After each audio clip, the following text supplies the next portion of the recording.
Hello my friends and welcome to day 26 of VEDJ, and this is a question I have hugely been looking forward to. So, today's question is, what movie is your guilty pleasure? And well, like I was saying with yesterday that I'm quite open about the movies that I enjoy, quite simply, I don't believe in the idea of guilty pleasures. If I enjoy something, I own it. I will just own up to it and say, nah, you know what, I actually really enjoyed that.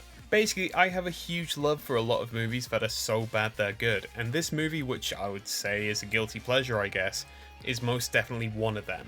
So the movie I would call a guilty pleasure if I really had to would definitely be Street Fighter the movie. This is a movie that got so much wrong in so many different ways. But to me that just simply doesn't matter because this is a ridiculously fun movie. The movie features some of the stupidest jokes on the planet and yet I love them so much. Quick!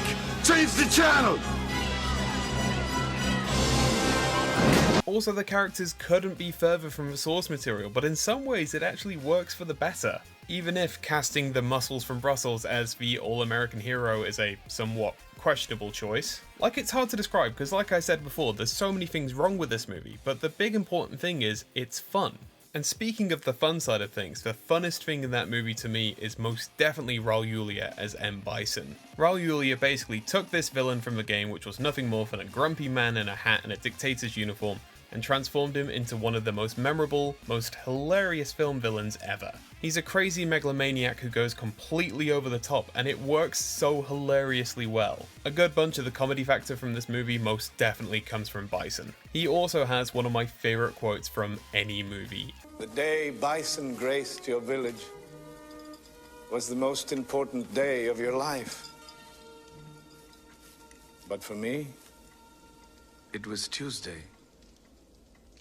He's grandiose, idiotic, and completely up himself, and he's my favourite villain. Like I've continuously said and continuously rambled about as I go all the way through this, I can't really describe why I love Street Fighter the movie so much, but I really love it. It's just such a fun film. Like, if I had to say it's a guilty pleasure movie, then I would say it's a guilty pleasure movie, but I don't really think movies or anything like that should be a guilty pleasure. If you enjoy it, then you should just openly enjoy it. You don't need a reason. If it makes you feel something and that something is something good, then that's just alright, I guess. Pardon my rambling. But hey, if you had to pick one guilty pleasure movie, what would that movie be? Why don't you let me know down in the comments down below, and I will see you all tomorrow for the next day of VEDJ. So, I'll see you then.